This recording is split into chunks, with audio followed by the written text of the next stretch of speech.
Salut tout le monde et bienvenue dans la capsule Le seuil de rentabilité.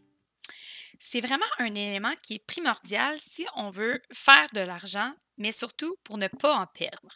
Donc, dans cette vidéo, je vais venir vous expliquer comment on calcule un seuil de rentabilité, mais premièrement, on va clarifier certains termes. Donc, qu'est-ce que le seuil de rentabilité? On peut aussi l'appeler le point mort. Donc, c'est vraiment le nombre de ventes qu'il faut réaliser pour faire ni profit ni perte. Donc, c'est le moment à partir duquel l'entreprise possède assez d'argent pour payer toutes ses dépenses, donc ce qu'on appelle les frais fixes, sans faire encore de profit.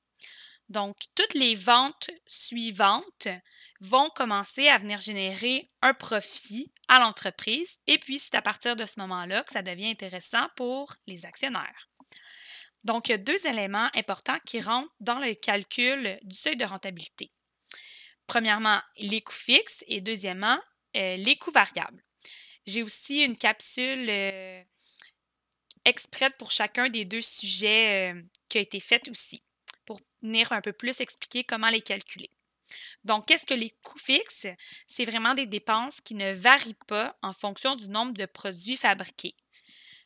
Un exemple, si je reste dans ma compagnie qui fabrique des sacs, si j'achète une machine à coudre, c'est un coût fixe puisque plus je produis de sacs, ma machine à coudre, elle ne me coûtera pas plus cher. Si elle m'a coûté 100 elle va encore me coûter 100 que j'en produise 10 sacs ou que j'en produise 500 sacs. Et ensuite, les coûts variables, c'est vraiment des dépenses qui vont venir varier en fonction du nombre de sacs ou nombre de produits fabriqués. Donc, dans notre exemple d'entreprise de sacs, si je fabrique des sacs, j'ai mon tissu, j'ai mon fil. Plus j'en fabrique, plus ça me coûte cher en tissu, plus ça me coûte cher avec le fil. Donc, si je produis 50 sacs, c'est sûr que mon tissu, il va m'avoir coûté plus cher si j'en produis 500, par exemple. Donc, ça vient de plus en plus cher plus je produis de sacs. Donc, on va venir un peu expliquer le calcul du seuil de rentabilité. À quoi ça sert, dans le fond? C'est vraiment pour se fixer des objectifs. Donc, quand on calcule ça, ça vient nous dire, par exemple, on veut faire tant de ventes, comme ça, on va pouvoir générer un certain profit. Donc, c'est vraiment pour se fixer des objectifs ou bien pour nous aider à établir un prix de vente. Donc, on va faire un exemple pour notre entreprise de sacs. Si on décide de vendre nos sacs 15 c'est vraiment le seul endroit dans la section seuil de rentabilité où on doit venir écrire un montant. Donc, après, toutes les autres cases se remplissent et se calculent automatiquement. Donc, 15 ça inclut les taxes. Donc, on doit aller les retirer. Et ensuite, on revoit nos coûts variables unitaires qu'on a calculés précédemment à 2,63. Donc, 15 moins nos taxes, moins le coût de fabrication, ça fait que pour chaque unité qu'on fabrique, on a 10,42 de profit. Ensuite, on veut répartir ça sur tous nos frais fixes. Donc, nos frais fixes, on les avait calculés précédemment et ça faisait un total de 475 Et si on a un seul produit, on met 100 et donc, on voit que le seuil de rentabilité est égal à 46 unités. Qu'est-ce que ça veut dire? C'est qu'à 46 unités fabriquées et vendues, on fait ni profit ni perte. Mais à partir du moment où on en vend 47, on commence à générer un profit et à faire de l'argent. Et toutes les ventes suivantes vont générer du profit. Si par exemple, ici, on trouve que 46 sacs à produire avant de faire du profit, on trouve ça élevé, on peut aller dire, bon, si je vendrais mon sac 20 au lieu de 15 combien il faudrait que j'en fabrique? Donc, on va le changer ici. Et là, on verrait que notre seuil de rentabilité passe de 46 unités à 33 unités.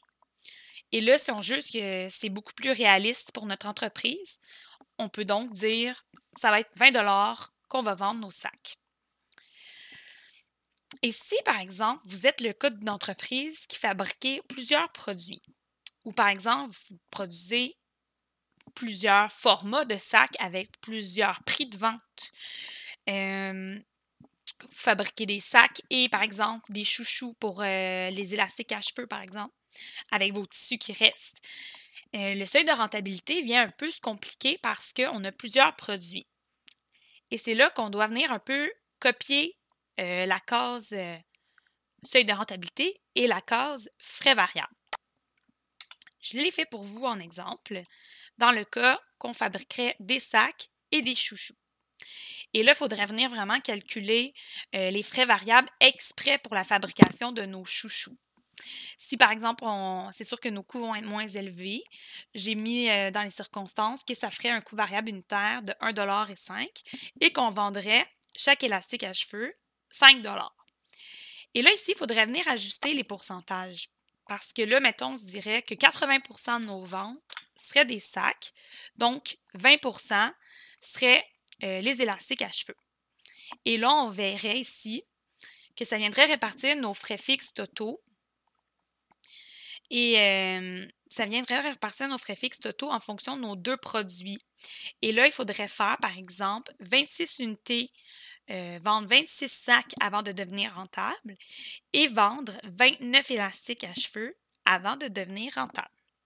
Mais là, ici, pour ajuster, par exemple, cette feuille-là, c'est sûr qu'on pourrait peut-être demander l'aide d'un coordonnateur pour ajuster les formules. Si vous êtes à l'aise avec le logiciel, vous pouvez y aller aussi. Mais c'est pratiquement le même principe qui revient, tant en fonction du nombre de produits que l'on va faire. C'est ce qui complète la capsule sur le seuil de rentabilité.